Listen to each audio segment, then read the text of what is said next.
یوں تو آپ نے بادشاہوں کی بہت سی کہانیاں سنی ہوں گی، لیکن ہم آج آپ کو ایک ایسے بادشاہ کی کہانی سنا رہے ہیں جو دوسری تمام کہانیوں سے بہت مختلف ہے۔ یہ ایک ایسے بادشاہ کی کہانی ہے جو بہت نیک اور خدا دوست انسان تھا۔ وہ ہمیشہ اپنی رعایا کا خیال رکھتا اور ان پر کسی قسم کا ظلم نہیں ہونے دیتا۔ بادشاہ کی اس نیکی کی وجہ سے اس کی رعایا اس سے بہت خوش تھی اور ملک میں چاروں طرف امن کا دور دورہ تھا۔ ناظرین اکرام، کہانی میں آگے بڑھنے سے پہلے ہمارے چینل زمانہ قصہ سبق کو ابھی سبسکرائب کر لیجئے تاکہ آنے والی تمام اپڈیٹس آپ کو ملتی رہیں۔ چلتے ہیں کہانی کی طرف۔ بادشاہ کی یہ عادت تھی کہ وہ ہر روز شام کے وقت پورے شہر کا چکر لگاتا اور رعایا کا حال احوال پوچھتا۔ ایک روز جب بادشاہ رعایا کی خبر گیری کے بعد واپس محل میں لوٹا تو وہ بہت تھک چکا تھا، چنانچہ وہ محل میں آتے ہی بستر پر لیٹ کر سو گیا۔ اس رات بادشاہ نے ایک خواب دیکھا کہ اس کے محل کی چھت پر ایک لومڑی الٹی لٹکی ہوئی ہے اور چھت کی کڑیاں ہل رہی ہیں۔ بادشاہ جب نیند سے بیدار ہوا تو اس کے ذہن پر اس خواب کا بہت اثر تھا، جس کی وجہ سے وہ بہت پریشان ہو گیا۔ چنانچہ اس نے پورے ملک میں اعلان کر دیا کہ جو شخص اس کے خواب کی تعبیر بتائے گا اسے منہ مانگا انعام دیا جائے گا۔ بادشاہ کا یہ اعلان سن کر بہت سے نجومی بادشاہ کے پاس آئے، لیکن ان کی بتائی ہوئی تعبیروں سے بادشاہ مطمئن نہ ہوا۔ اسی ملک میں ایک ایسا شخص بھی رہتا تھا جو سارا دن یوں ہی بیکار بیٹھ کر مکھیاں مارتا رہتا۔ اس شخص کا نام جمال تھا۔ جمال نے بادشاہ کا اعلان سنا تو اس کے دل میں بھی انعام حاصل کرنے کی خواہش پیدا ہوئی۔ چنانچہ وہ شہر سے باہر جنگل میں چلا گیا جہاں ایک بزرگ رہتے تھے۔ وہ بزرگ دن رات عبادت الہی میں مصروف رہتے تھے۔ جمال نے ان بزرگ کے پاس جا کر انہیں بادشاہ کا خواب سنایا اور اس کی تعبیر دریافت کی۔ بزرگ نے جمال کو بتایا کہ بادشاہ کے خواب کی تعبیر یہ ہے کہ ان قریب اس کی رعایا میں مکاری، عیاری اور دھوکہ بازی پیدا ہو جائے گی اور کوئی بھی شخص اس سے محفوظ نہیں رہ سکے گا۔ جمال یہ تعبیر سن کر بہت خوش ہوا اور اس نے بزرگ سے وعدہ کیا کہ وہ انعام کی آدھی رقم ان کی خدمت میں بطور نذرانہ پیش کرے گا۔ اس کے بعد وہ بادشاہ کے محل جا پہنچا اور اس کی خدمت میں حاضر ہو کر اس کے خواب کی تعبیر سنائی۔ بادشاہ نے یہ تعبیر سنی تو وہ مطمئن ہو گیا اور جمال کو بہت سا انعام و اکرام عطا کیا۔ بادشاہ سے ڈھیروں مال لے کر جمال کے دل میں لالچ پیدا ہو گیا اور وہ بزرگ کی خدمت میں حاضر ہو کر آدھا انعام پیش کرنے کی بجائے سیدھا اپنے گھر آ گیا اور عیش سے زندگی کے مزے لوٹنے لگا۔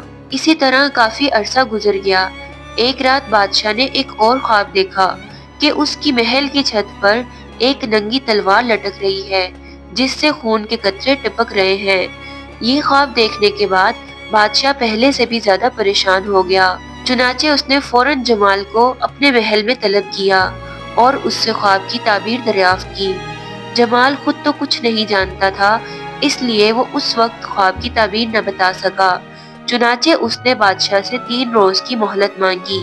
بادشاہ نے جمال کو 3 دن کی مہلت دے دی اور ساتھ ہی یہ بھی کہا کہ اگر تم اس خواب کی تعبیر نہ بتا سکے تو تمہارا سر قلم کر دیا جائے گا۔ اب تو جمال عجیب مصیبت میں پھنس گیا تھا۔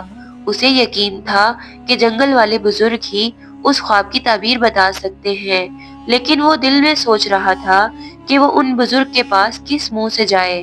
وہ ان کے حصے کی رقم تو پہلے ہی ہڑپ کر چکا تھا۔ آخر 2 دن سوچنے کے بعد وہ ہمت کر کے بزرگ کے پاس جا پہنچا اور ان سے اپنے کیے کی معافی مانگی اور بادشاہ کے دوسرے خواب کی تعبیر دریافت کی۔ بزرگ نے جمال کو معاف کر دیا اور بادشاہ کے خواب کی یہ تعبیر بتائی کہ عنقریب دشمن ملک کی فوجیں بادشاہ کے ملک پر حملہ آور ہوں گی اور خوب خون ریزی ہوگی۔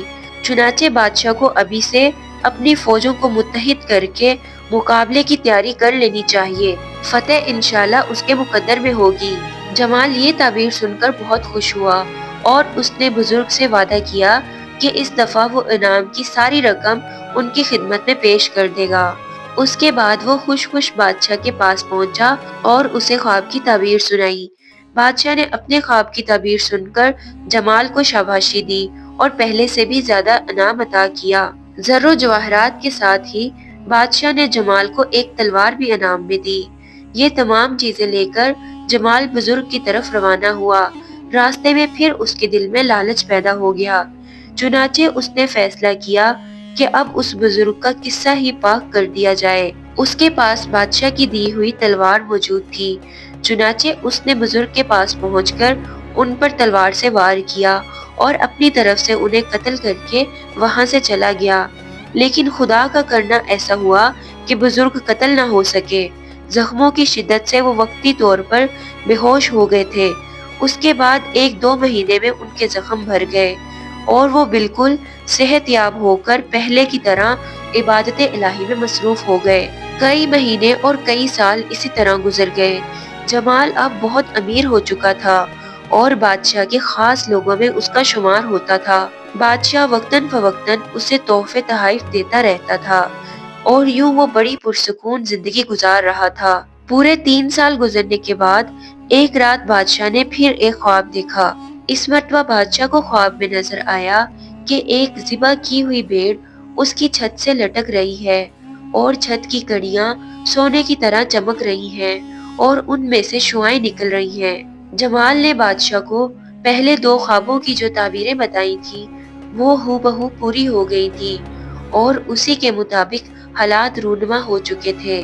اس کی رعایا میں حد سے زیادہ چالاکی اور مکاری پیدا ہو گئی تھی، لیکن بادشاہ نے حسن تدبیر کی بدولت انہیں راہ راست پر ڈال دیا تھا۔ اس کے بعد اس کے ملک پر دشمن کی فوجیں چڑھ آئی تھیں، لیکن وہ چونکہ پہلے ہی مقابلے کی تیاری کر چکا تھا، اس لیے اسے دشمن پر فتح حاصل ہوئی اور دشمن کو شکست دے کر اس نے ان کے ملک پر بھی قبضہ کر لیا تھا۔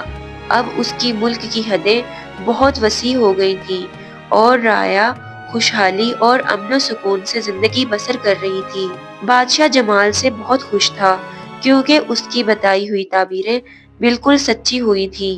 چنانچہ جب بادشاہ نے تیسرا خواب دیکھا تو پھر جمال کو اپنے پاس طلب کیا اور اپنے خواب کی تعبیر پوچھی۔ اب تو جمال بہت ہی پریشان ہوا۔ جن بزرگ نے اسے پہلے خوابوں کی تعبیریں بتائی تھی انہیں تو وہ اپنے ہاتھوں سے ہی قتل کر چکا تھا۔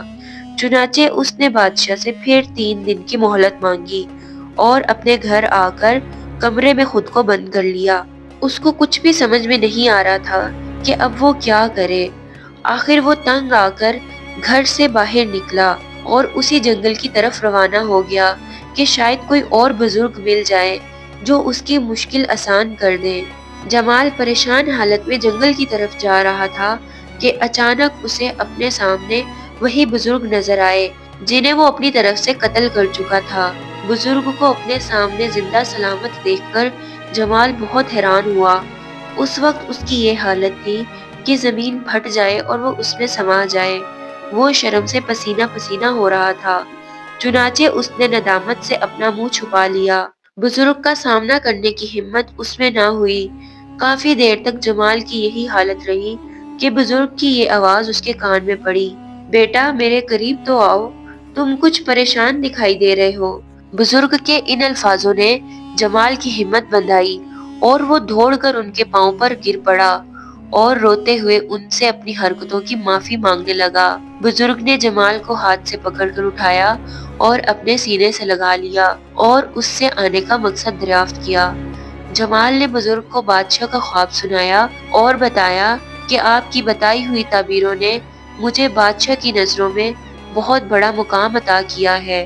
میں کچھ بھی نہیں تھا، لیکن آپ کی بدولت مجھے بہت بڑا رتبہ ملا۔ بزرگ نے مسکراتے ہوئے کہا، جاؤ بیٹا، بادشاہ سے کہہ دو کہ اس کے خواب کی تعبیر یہ ہے کہ اب اسے کسی دشمن سے کوئی خطرہ نہیں اور اس کے ملک میں اب خوشحالی اور امن و امان رہے گا اور لوگ نیکی ہی راہ اختیار کریں گے۔ جمال فوراً بادشاہ کی خدمت میں پہنچا اور اسے خواب کی تعبیر سنائی۔